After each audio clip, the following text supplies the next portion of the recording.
I tell you, what a great episode this week. And it's only the second one of the season, so I love how they throw you curveballs and you never know what's coming next. Game of Thrones Season 4, Episode 2, The Lion and the Rose. Well, hello, my brothers and sisters and Starks and Lannisters and Baratheons and Targaryens. I, as always, am Jim, here to bring you another review on the awesome and the epic and the medieval and the just fantastical, awesome soap opera that is Game of Thrones. Last night's episode was a real shocker, and it was a real shocker to me and probably many who have not read the books, especially at the end. The episode itself, I'll break down in pieces over here, and the episode itself, I felt like there was some good high points to it, but I felt like it was just kind of clipping along at a normal pace. And then at the end, it was like, wow, so definitely good stuff. As always, the reviews that I do contain spoilers, so if you have not seen this week's episode, certainly, you have to pause this or click off, go watch it, and then come back and see what I have to say about it. So the episode opens up, though, and I'm going to kind of go over some of the high points that I think are some of the more important scenes. We wind up seeing in the area of the Dreadfort where Ramsay Snow, that's Roose Bolton's bastard son, the one that wound up taking Winterfell back, and of course capturing and mutilating Theon Greyjoy, cutting off his wiener and all that stuff. So, and don't get me wrong, I don't agree with what Theon did, but just don't believe you should ever do that to another man's or woman's private areas. Just just a personal rule of mine. But whatever, it is what it is. And it starts out, there's this woman running through the forest, and she's being chased in this sadistic game of like tag. There's dogs going after her and everything else. Seems like she's just about to get away, and all of a sudden she ends up taking an arrow to the leg from this Ramsay Snow. And you can see that basically this guy he's a psychopath. I mean, if you couldn't tell that from last year and from what he did last season to Theon, he's batshit crazy. They wind up letting the dogs devour this girl, and I think all because she looked better than, or she was presumed to have looked better than somebody else in the castle, or somebody was jealous. I couldn't even really get. It was basically for no reason. Just because, hey, we can. So, nonetheless, though, the scene that was really good that I liked is when his father, he gets back, Roose Bolton. And if you remember, that was Jon Snow's, I believe it was his uncle, and he was ultimately the one that wound up stabbing him, not in the back, but in the throat, in the chest, at the Red Wedding last year. And what he wound up doing, he was the one that said, the Lannisters send their regards. So he was obviously paid off and promised by Tywin. We find out that he was actually promised the North, but he has to take back Moat Cailin, which now Theon Greyjoy, his father, Balon Greyjoy, and all the Iron Islanders, they occupy right now. So that was the deal that we find out, the back-end deal, the backroom deal that was made for him to obviously go and stab Robb, not in the back, but in the throat at that Red Wedding. So, and to partake in that, to be part of it. So anyway, he winds up talking about how he wants to, he wants to trade Theon to Balon, to have that back. And this Ramsay is batshit crazy. He goes, we already tried that, and he's like, what do you mean? You're my bastard son. You don't even have my banners. I guess anybody who's a bastard that's in the North, their last name is Snow. Obviously, Jon Snow, Ramsay Snow. You don't even really have the power or authority to have my banners, but this kid is a complete psychopath. So anyway, he talks about how he mutilated Theon and everything else, and he calls him Reek now. And at first I thought it was Freak. I wasn't really sure. And anyway, there's this real tense scene that it was one of my favorites in the episode, where he goes and lays back and has Theon use a straight razor to go and give him a shave, right? And all the while because he wants to prove to his father that he's broken Theon, right? That Theon is, number one, he's of no use to us anyway, so it's okay that I mutilated him and fucked him up and punished him and everything else, because that's what we do. It's okay. And number two, it doesn't matter because his father doesn't give a shit about him and doesn't want him back anyway. So that's okay, right?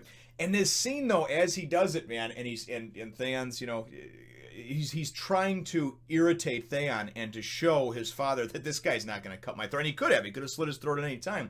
And for me, the whole crux of it was when his father, Roose Bolton, talks about the whole Red Wedding and how everything went down and how Robb Stark's dead, and then Ramsay's like, oh yeah, that's right, Robb's dead. He put a knife in his chest. I'm like, oh my god, I was just waiting for Theon to just flip and just lose it.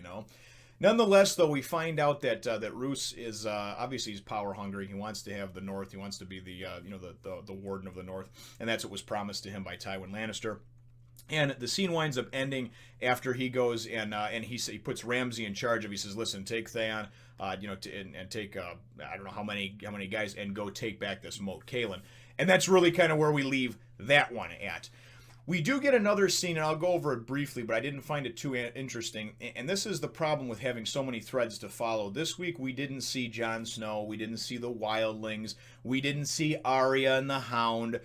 We didn't see a number of different characters. We didn't see Daenerys at all. And it's because you have so many different stories to follow, you really have to kind of alternate episodes with some of them, and then some of them will overlap, and you can see each episode. But unfortunately, some of the weaker stories that I feel kind of came into play this week. Now, we saw Stannis, who we have not seen since last year, since last season, and they're, him and the Red Lady are ritualistically burning some of his people that wouldn't denounce their gods and banners and everything else, to take up the Lord of Light. So apparently that's how the Lord of Light, cleanses them. They just burn people alive at the stake.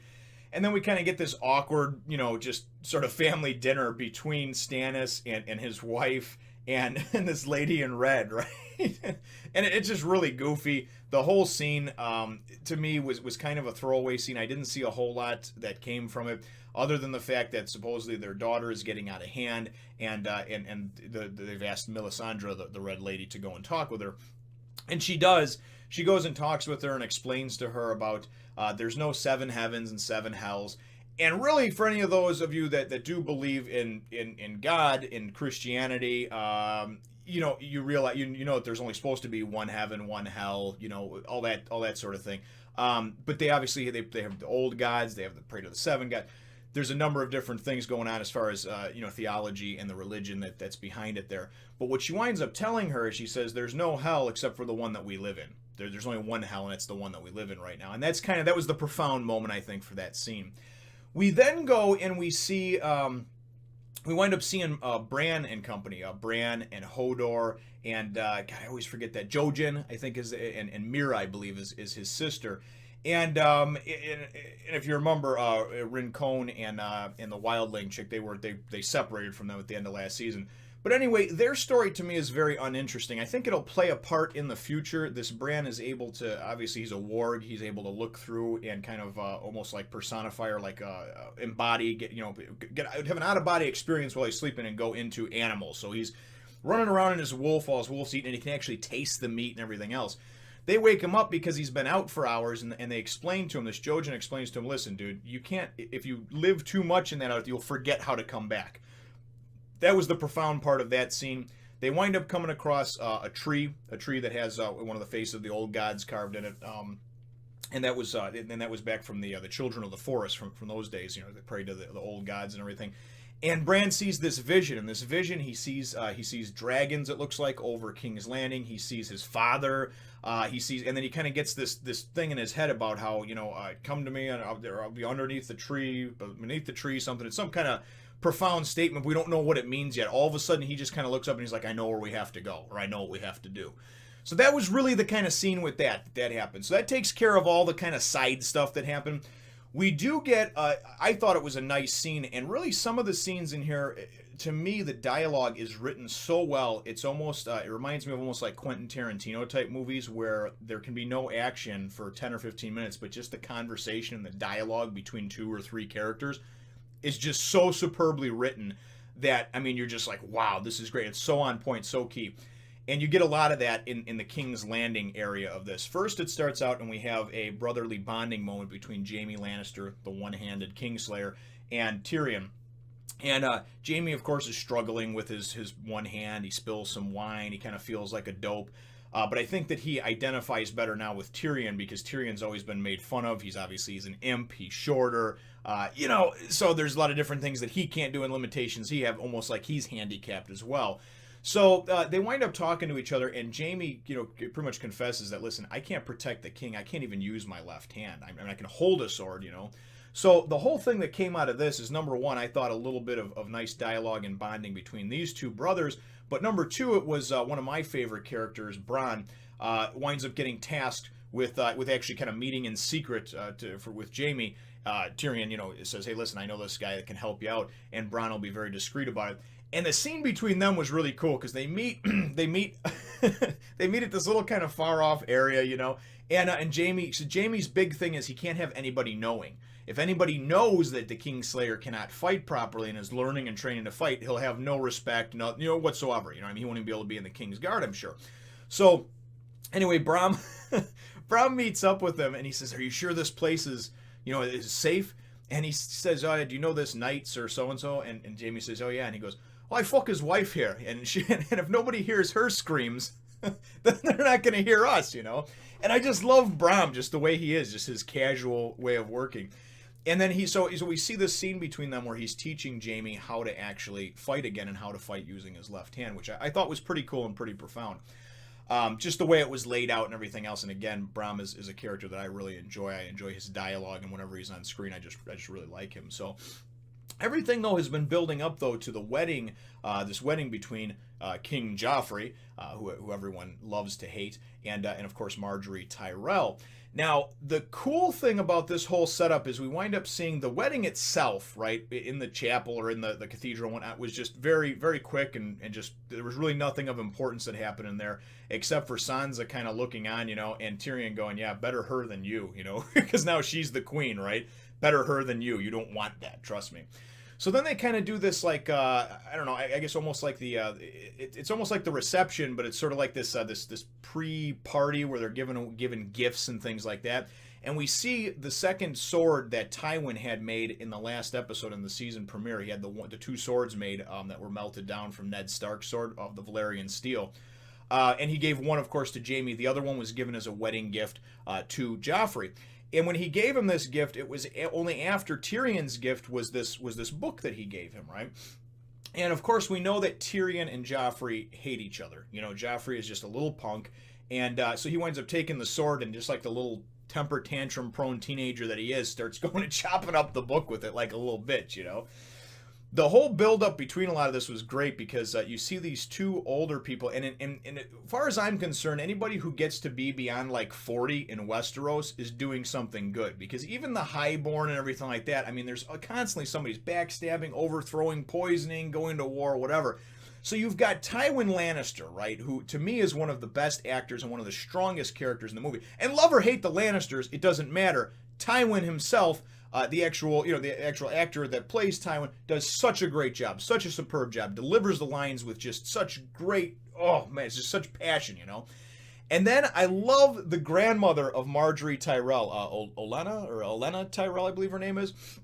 And these two are walking with each other, and they're having this old people conversation, about money and how much it costs for the wedding and the this and the that. And the greatest thing, and I just love it because it's that Quentin Tarantino type dialogue where it's just, sticking each other with these little needles, kind of trying to one-up each other on everything, and she's talking, and then she goes and throws the Lannisters pay their debts type of thing, back at him, and just, like I said, just superb the way that this whole thing went down. So when we actually get to the reception of the wedding, right, and this is getting towards the end of the episode, and this for me was the part that really wound up being the payoff. And the reception scene was very long and it was kind of drawn out. But then when you see what happens at the end, then you appreciate it much more. But while it's happening, I was sitting there going, God, this is just ridiculous. So they're at this reception. And people are, there's various performers and all kinds of things going on. And Joffrey is just basically being a little punk, right? And Jack Gleason, the actor that plays him, you got to give it up to this kid, because I think he's probably of teenage years in real life. He's got to be. And this kid, I mean, from the first time I saw him, the first scene he was in season 1, I hated him. I absolutely hated him, and I think a lot of other people hated him too. Excuse me, there had to wet my whistle a little bit. Been talking too much. But you love to hate him. And that's the mark of a good actor. When you fill a role and you play the role like you're supposed to, people are supposed to suspend disbelief, right? And look at you and realize, even though this is a work of fiction, I still hate you. Joffrey was so hated that if I saw him walking through the street, just the actor, I'd probably slap the shit out of him. I'd get arrested and everything else, but that's how much rage wells up in me and probably millions of others when they see him. That means he's doing a good job, rest assured. So as this reception goes and kind of drags on, you just see him just sort of doing some of the douchey like things that he does, just sort of exerting his force and his will and his power, while everybody else just kind of stands by and just sort of makes faces like, oh Jesus. Olenna Tyrell, Marjorie's grandmother, comes over by Sansa, and I thought this was great, right? She comes over by Sansa, and right just a couple of chairs down from Joffrey, within earshot distance, she goes and says, I'm so sorry to hear about your brother, because obviously it was just recently that Robb Stark was defeated and killed and whatnot. And she goes, I know war can be a distasteful, hateful thing, you know, where bad things happen, but it is so wrong, is basically the idea of what she said. I forget the exact words, but it is so wrong, it's such bad form, it's to kill somebody at a wedding. A wedding that's supposed to be a happy time, a wedding when everybody's defenses are supposed to be down. It's almost like one of those unsaid rules, you know, like, listen, you don't kill somebody at a wedding, let alone murder everybody, right? So, to me, that was her jab at Tywin, just at the Lannisters, at Joffrey, of course. And I thought it was great how she did it, because she just does not apologize for anything, you know? And there were so many great scenes. There was a scene between Cersei and Brienne of Tarth, where Cersei straight up like confronts Brienne about, first she makes fun of her because she's a lady, but she doesn't act like a lady, she bows like a man, everything else. But she winds up accusing her of being in love with Jaime, which Brienne doesn't deny. So Brienne definitely does have the hots for Jaime, which I felt like anyway. I felt that was coming. But the dialogue, again, was great. It was just done so well. Then, if you remember, Marjorie's brother Loras, the one that he plays for the other team, him and Renly Baratheon were having some relations there before Renly got killed in season 2. And Loras is sitting there talking with Jaime, right? And Jaime's talking about how you'll never marry my sister and this and that, you know, Cersei and blah, blah. And even though he's supposed to be. And Loras looks at him, and I never really liked this guy too much until yesterday. He looks at Jaime, and he's just like, well, neither will you. I'm like clapping. I was clapping. I'm like, oh, brother fucker. Oh, brother fucker. And that's what I like to call Cersei. I like to call her the brother fucker. I know it's a little bit harsh on the language there, but I thought it was a nice play on words as opposed to mother fucker. Very, very good stuff, though. Like I said, the way everything was played out. And then we get Tywin and we get Cersei comes up and talks with Prince Oberyn. If you remember Prince Oberyn, the Martells that comes from Dorne and everything like that. And if you remember too, Cersei's youngest daughter was shipped off to Dorne back in season 2. I'm rewatching the series as well, so I can pick up some of these things from by Tyrion when he was Hand of the King. And it was done for political purposes, obviously. But we get this great dialogue between them too, which I thought was great. Prince Oberyn goes and he keeps making jabs at Cersei, you know. Oh, the Queen Regent. Or wait, no, should I say former Queen Regent? So I guess you're just Lady Cersei, right? And then he goes and he says something to the effect of, oh, wearing the crown, the burden of wearing the crown for all those years, 17 years or whatever it is, must have made your neck very weary. And then she comes right back and she goes, well, I guess you'll never know. I wish your older brother could have made it, because he's second in line to get the throne. His brother, the prince who wound up, the older prince who couldn't make it because he has gout or something like that, he'd actually be the one who'd experience the throne. It's an outside shot, a long shot, that he'd ever be able to sit on the throne, this Oberyn. So again, just the jabs back and forth were just so great, man. It was, I loved it. That was the part of the episode that I loved. And some people probably don't appreciate that. Some people I came into Game of Thrones starting to watch it a year or two ago with my wife, and I thought that it was this crazy epic medieval fantasy type thing with swords and sorcery and dragons and all that type of shit, right? You know, like King Arthur, you know. And after a few episodes, I was kind of let down, but that's because I went into it with the wrong mindset. Once I started realizing that it is a cleverly woven, intricately woven story with layers upon layers upon layers and different subplots in this, and basically it's a fantasy soap opera. It's a medieval soap opera. It's a soap opera set in these times, right, in this fictional world, in this fictional land of Westeros, but so cleverly woven together. And George R.R. Martin, you really have to give this guy props. I mean, I have read some epic fantasy tales and things like that, many large series and everything else, and I'm going to be diving into this one very soon, probably once this season finishes. But you have to give it up to this guy. He wrote thousands of years of history for characters that, by all intents and purposes, may never even become important or popular within the series, the television or the book series. It's just such a great job. Just such a great job. You really have to, you really have to give your hats off to him. So the whole point of this episode, though, and then Joffrey goes and he has some dwarfs come out, right, and they're dressed as the Five Kings, the War of the Five Kings, right? Balon Greyjoy and Stannis Baratheon and Renly Baratheon and then of course Robb Stark and then himself King Joffrey. And after they have this goofy little thing where they're riding around on these fake horses and everything like that, you know, that are kind of attached to them like costumes. Then the midget or the dwarf that's playing Joffrey winds up going and he's like humping the Stark wolf helmet or whatever. And the whole time Sansa's just sitting there uncomfortable as usual, because he's talking about how he took off Ned Stark's head and everything else, and he's just a little prick, right? Love to hate him. And after this all happens, he goes and Joffrey makes a jab at Tyrion, his uncle, and says, "Oh, you should join in this and that." And then Tyrion gets up and makes one of the best speeches, hands down, so far in this show. And I believe this actual episode was written by George R.R. Martin, so very, very cool stuff, and you can see how it comes through if you listen to the dialogue. The little speech that he gave back, that he spit back at Joffrey, to me was worse than him pulling his pants down and whipping his ass in front of everybody.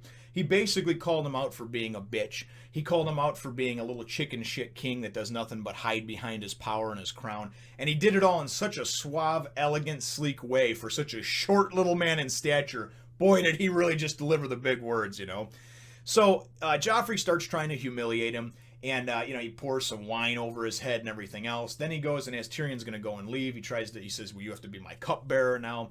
And this is where it gets really interesting and you have to pay attention. While this whole scene is going on, Marjorie's grandmother, Olenna Tyrell, is kind of looking real. And you can tell she hates Joffrey, right? If you remember last season when they asked Sansa about what kind of person Joffrey was, Sansa said he's a monster and everything else. So this lady, I think, is suspect, right, for what winds up happening next. Sansa, I believe, also can be suspect for what happens next, right? Because Joffrey winds up going and knocking the cup down, misses it, and then kicks it, on purpose, and then tells Tyrion to go fetch it for him to get it, right? And it rolls under the table. And Sansa goes and picks it up and hands it to Tyrion. Now, that's the first act of kindness that we've really seen Sansa give towards Tyrion, even though Tyrion's done nothing but bend over backwards to be nice to her ever since he came and saved her ass in season 2 when Joffrey was having her clothes ripped off and probably going to have her raped and he was threatening to kill her and everything else because he had lost a battle against Robb Stark, or because his father had his bullshit and his uncle had gotten captured, who's also his daddy. Nonetheless, though, this whole scene happens very quickly, and then he winds up going and filling him up some wine, giving it to Joffrey. Marjorie, you got to give her credit, right? Because she goes and she just wants to be queen, right? She's just banging whoever wants to be queen. But first, she winds up getting married to the gay guy that doesn't want to bang her, okay? And she's hot too, mind you. And now she's getting married to this little prick who God only even knows if he knows how the plumbing works down there. I would be absolutely surprised if he even knew how to jerk off. Nonetheless, though, she redirects his attention again at the bullshit he's pulling on Tyrion because they bring out this huge cake, the pie they call it, right? So he goes over to go and take a slice of the cake, and he goes and swings his new sword, And there was doves inside the cake that were supposed to come flying out, and he winds up killing some of the doves in there. Some of the other ones get away, and they get a piece of cake, and Marjorie starts feeding it to him, right? After that, he takes a big say, "I need more wine, So he get cupbearer, So Tyrion comes over and pours in the wine.